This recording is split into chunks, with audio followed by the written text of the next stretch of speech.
The great Indian hornbill is one of the large members of the hornbill family and the largest in the Indian subcontinent.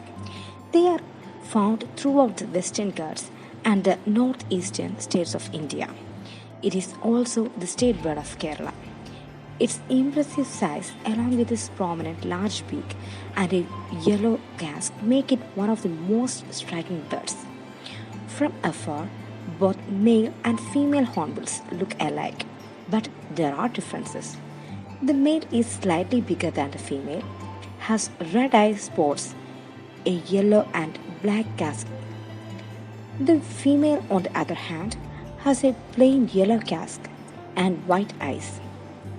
Hornbills feed on fruits and seeds of several tree species and helping dispersing them across the landscape.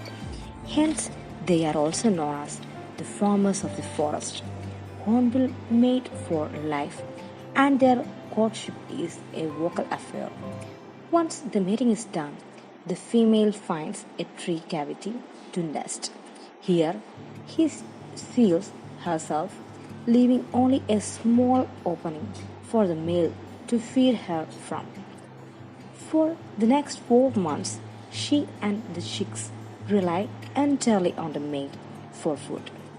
To have a healthy population of these majestic birds, it is crucial to have landscapes that continue to support a large number of big trees.